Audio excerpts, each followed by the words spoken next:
Maria Kovalchuk was the face of Dubai's glittering party scene. Soraya Al-Banna was her trusted confidant, and Kasper Novak watched from the shadows. But when Maria's lifeless body surfaced in a luxury villa pool, all their secrets began to unravel. In a world fueled by fame, money, and manipulation, these three names were bound together by one deadly night that exposed an underground empire no one was supposed to survive.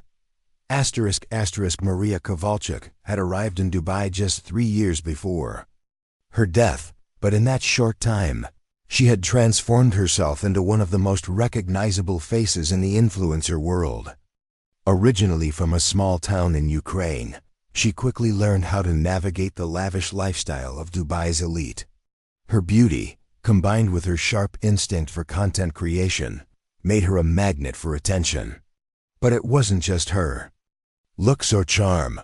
Maria had an uncanny ability to build connections with the right people, and she turned that talent into a business of private, exclusive parties where the rich, the powerful, and the reckless could indulge away from prying eyes. Maria's parties weren't just events. They were curated experiences. High-end villas on the Palm Jumeirah were rented under aliases. Guest lists were invite-only and verified through encrypted messaging apps. No phones were allowed beyond the entrance. Everything was about discretion and illusion, the perfect setting for a fantasy life with no consequences. Behind the glamour, however, was a darker reality. People whispered about the things that happened at her events: drugs flown in from Europe, underage models with fake passports, and secret rooms with cameras set up to record everything. Her closest confidant was Soraya Al-Banna, a half-Lebanese, half-Swedish entrepreneur who had met Maria at a fashion shoot. Soraya was the only one Maria trusted to handle logistics. While Maria smiled for cameras and created viral moments, Soraya managed schedules, vendors, and the flow of guests. It was Soraya who first introduced Maria to Yanis Droot, the enigmatic French promoter whose connections reached into the darkest corners of the Dubai underground scene. Yanis was slick, polished, and always seemed to know what people wanted before they asked. He provided the exotic dancers, the imported liquors, and the guest list of billionaires, royalty, and criminals posing as venture capitalists. The final piece of Maria's inner circle was Ishan Mirwan, a tech millionaire from Bangalore. At only 33, he had made a fortune in crypto and AI, and was rumored to have ties with influential syndicates in Asia. Ishan rarely spoke to the media, but he was often seen near Maria at high-profile events. He rented her cars, bought her jewelry, and sponsored entire weekends of decadence. Some believed he was in love with her. Others said he used her parties to launder money through fake contracts and sponsorship deals. Either way, he was untouchable, or so it seemed. By the spring of that year, Maria's fame had reached new heights.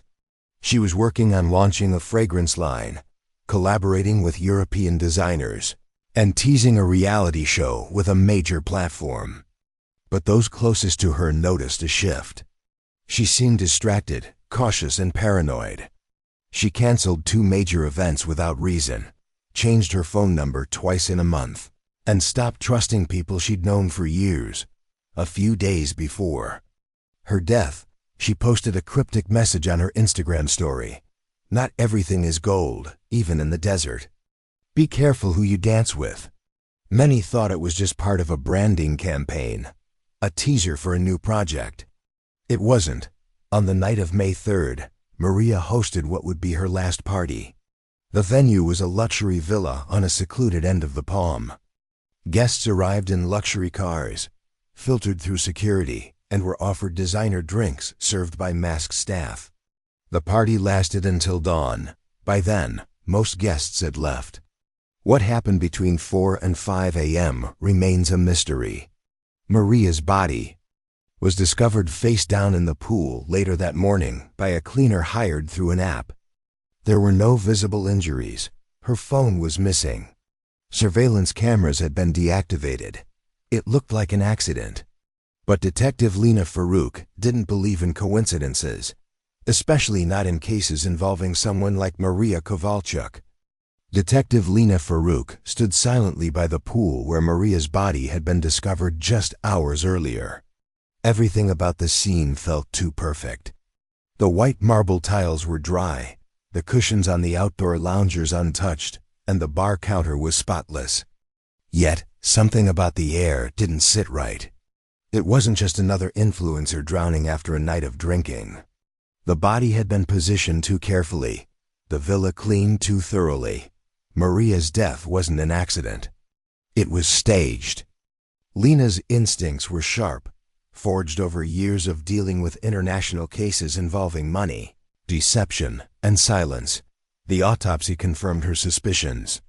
Maria had traces of a rare synthetic sedative in her system, when not available through typical channels.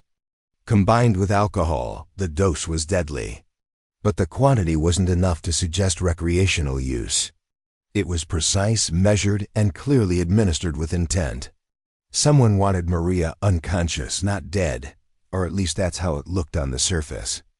Interviews with the event staff led nowhere. Most of them were contracted anonymously, and a few had already left the country. Those who remained claimed they saw nothing suspicious. Some insisted Maria was alive when they last saw her. Others said she had gone upstairs to rest. No one admitted to seeing her near the pool. The guest list was incomplete. Only Soraya Al-Banna admitted to helping organize the event. When questioned, she appeared distraught, but her grief felt mechanical. She denied any knowledge of foul play, insisted Maria had simply partied too hard, and reminded investigators of the influencer's fast-paced lifestyle. However, her financial records told a different story. 2 days before Maria's death, Soraya received a large payment, $300,000 transferred from an account registered in Cyprus. The sender was encrypted, the purpose labeled only as consulting. Soraya didn't offer a real explanation. Lina turned her attention to surveillance. The villa's cameras had been deliberately disabled between 2 a.m. and 5 a.m. Forensics confirmed the system had been wiped, clean using professional-grade software. But one neighbor's security system, positioned at a sharp angle across the road, had picked up a brief moment of interest. At 4:10 a.m., a shadowy figure was captured, dragging what looked like a heavy suitcase from the back of the villa into a car. The footage was grainy, but the car was distinct, a black Maserati with tinted windows and a partial license plate visible. A scan of Dubai's vehicle registry matched the plate to one owned by Kasper Novak, a Czech national who had been seen at Maria's parties on several occasions. Not much was known about Kasper. He had no visible job, no business presence, and barely any social media activity. But multiple photos placed him near Maria in the months leading up to her death. He was always on the edges, never in the center, never drawing attention, but always there. Lina began to suspect he wasn't just a party guest. A search of immigration records showed he had left the UAE the same day Maria died, using a Georgian passport under a different name. Maria's phone was still missing, which raised another red flag. Friends confirmed she always kept it close. Investigators tracked her cloud account, and while most of her content had been backed up, one folder was heavily encrypted and had been last accessed at 3:58 a.m., just minutes before the suspected time of death. Whatever was in that folder had triggered someone to act. Rumors began to spread on social media. Anonymous accounts hinted that Maria had been planning to go public with something explosive, something involving blackmail, secret recordings, and powerful men. A few posts mentioned a private server Maria used to store sensitive content. Someone claimed that a high-ranking official from Europe had attended one of her parties and was seen behaving inappropriately in a yet-to-be-leaked video. The story was no longer just about a dead influencer. It was about secrets that could ruin lives, and someone had been willing to kill to keep them buried. Detective Lina Farooq shifted her focus to the mysterious folder found on Maria's encrypted cloud account. After several failed attempts to access it, a cybercrime specialist finally managed to bypass the encryption. The contents were disturbing. The folder contained over 40 video files, each named only by dates. The footage showed scenes from multiple private parties Maria had hosted over the past year. Some were routine, influencers posing, celebrities drinking, music blaring. But others revealed a darker layer: intoxicated women unable to walk straight, suspicious exchanges of money, and several moments where guests appeared completely unaware they were being filmed. One particular file stood out. The timestamp was from a party 2 months before Maria's death. In it, the camera was angled toward a dimly lit corridor inside a villa. Maria could be seen arguing with a man. The video had no sound, but her face was tense and her hands clenched. The man was eventually identified as Kasper Novak. The footage showed him trying to grab something from her hands, a USB drive. She resisted, backed away, and then turned sharply out of view. Seconds later, the screen went black. Kasper Novak's connection to Maria suddenly became clearer. While he had remained on the periphery of her social events, the footage indicated a private conflict, one that involved sensitive material. A deeper dive into Kasper's past revealed that he wasn't just a quiet expat. Before arriving in Dubai, he had lived in Prague, where he was a person of interest in a digital surveillance case involving hacked webcams and blackmail. He'd never been charged, but the investigation had ended abruptly when he left the country. Lina obtained a search warrant for Kasper's apartment in Dubai. What she found painted an unsettling picture. Inside his rented penthouse, there were walls covered with printed photos of Maria. Some were pulled from her public Instagram feed, but others were clearly taken without her knowledge. One wall was covered in sticky notes, timelines, and arrows, connecting names of people from Maria's social circle. There was a drawer filled with backup USBs, burner phones, and documents indicating he had been monitoring her movements for at least a year. The most chilling discovery was a handwritten note that read, "She knows too much.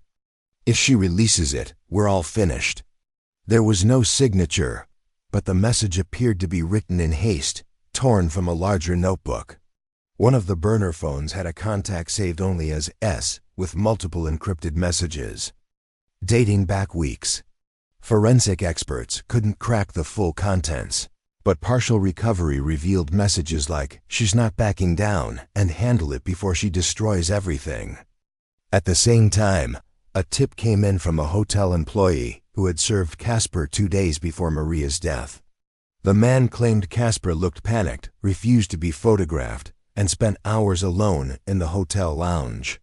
He was seen leaving with a suitcase, one that matched the description of the item dragged out of the villa on the night of the murder. Dubai airport records showed Kasper had used an e-gate to exit using a Georgian passport.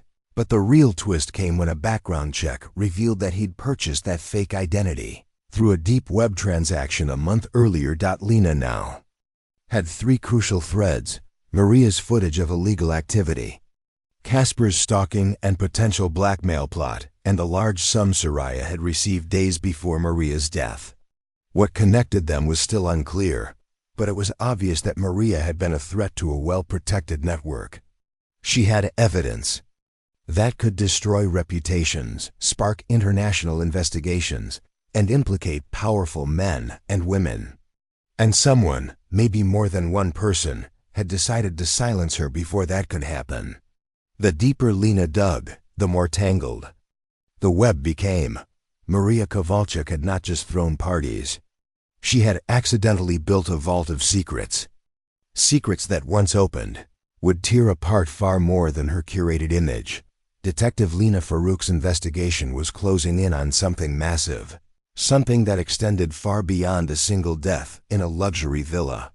The evidence pointed toward an elaborate scheme of betrayal, blackmail, and silent corruption. And at the center of it all was the woman who had once seemed untouchable, Maria Kovalchuk. As more pieces of the puzzle emerged, it became increasingly clear that Maria had stumbled onto something far more dangerous than she had anticipated. The emails recovered from Maria's cloud backups included exchanges with a lawyer based in Kyiv, suggesting that she had prepared legal documentation in the weeks before her death. One particular email stood out. Maria had arranged for a physical USB drive, containing what she referred to as fail-safe evidence, to be delivered to this lawyer in case of her sudden disappearance or death. The delivery service confirmed. The package had arrived 2 days after her body was found. The lawyer, alarmed by the media coverage of Maria's death, handed it over to Ukrainian authorities, who then shared it with Interpol. The contents were explosive. The USB contained complete, unedited footage from 3 private events, all of which involved high-profile guests. One of the videos clearly showed a European royal family member engaged in illicit drug use with underage escorts. Another captured a well-known crypto billionaire making illegal transactions while casually discussing how to move millions through offshore accounts. Faces were visible. Voices were clear. There was no room for denial. Interpol launched a quiet but urgent inquiry, while the contents were leaked to a few international journalists. As the story began to circulate in underground media circles, Soraya Al-Banna began to unravel.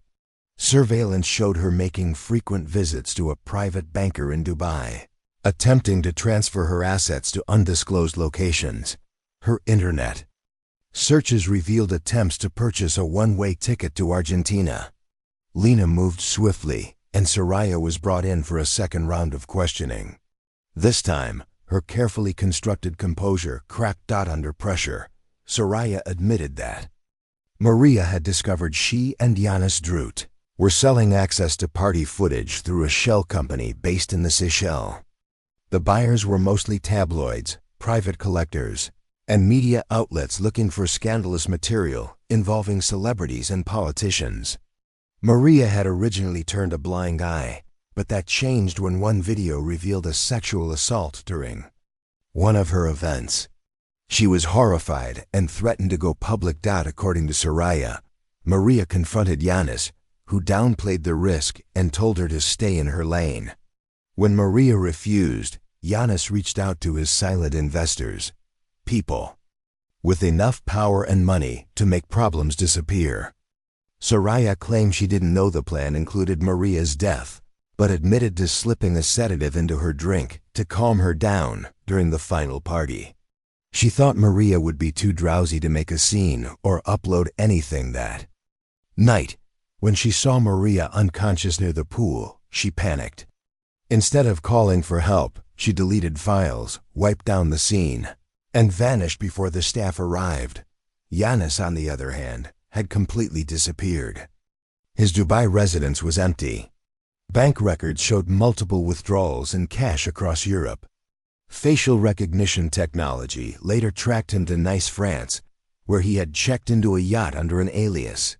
Interpol flagged the vessel, and within 48 hours, French authorities arrested him trying to escape international waters.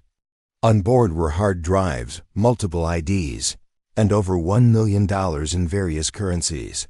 The arrest sent shockwaves through the luxury scene in Dubai. High profile influencers began deleting posts, canceling appearances, and issuing vague statements about privacy concerns. Those who once proudly flaunted their presence at Maria's parties now denied ever knowing her. But the truth was out. Maria hadn't been a careless party girl. She had been sitting on a landmine of secrets. Secrets she tried to expose, but never lived to see detonate. Her death, carefully staged as an accident, had instead sparked a global investigation that threatened to burn down everything it touched. The fallout from Maria Kovalchuk's death rippled far beyond Dubai's city limits.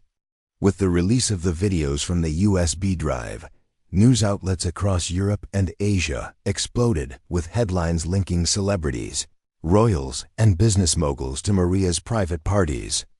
The scandal grew by the hour.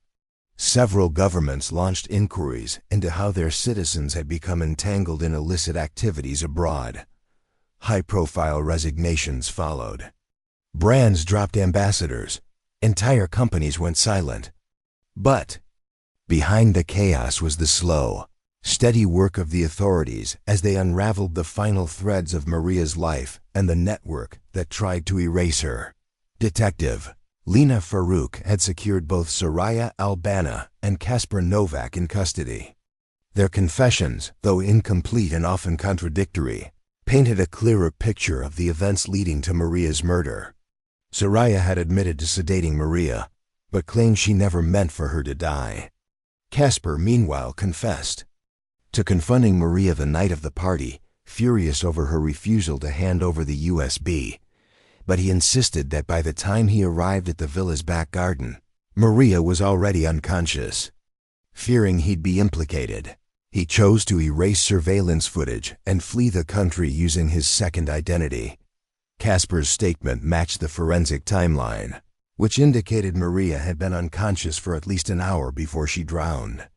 A single critical detail from the autopsy gave the final clue. Maria had water in her lungs. That meant she was still alive barely when her body hit the water. She hadn't died from the sedative alone.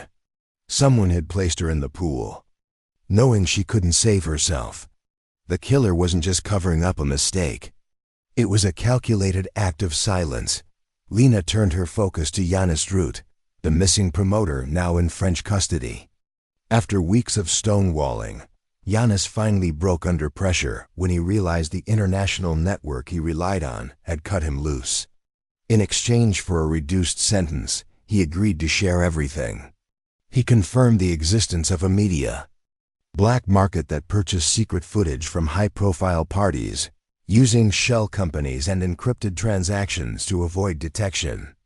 Maria's events had become a goldmine for these buyers: young women, intoxicated celebrities, powerful figures, all captured in vulnerable moments, sold to the highest bidder. But Maria had grown uncomfortable with what she saw. When she threatened to go public, Janis approached his handlers for advice. They saw her not as a person, but as a liability. Orders were given: silence her by any means necessary.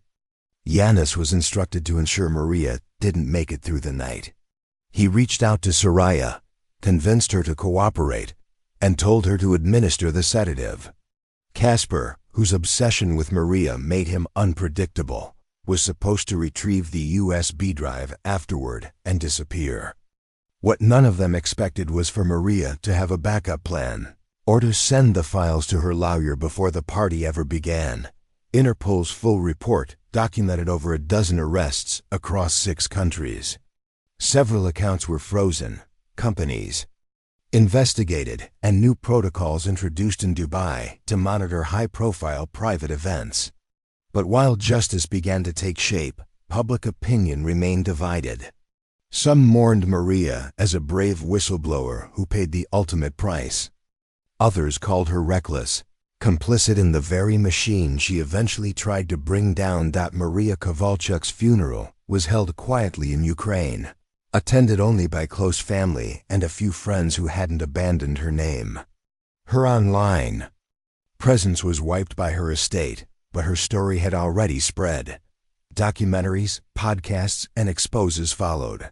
Her name became synonymous with the hidden dangers of influence, the price of exposure, and the cost of standing up to power. In the end, Maria didn't live to see justice served.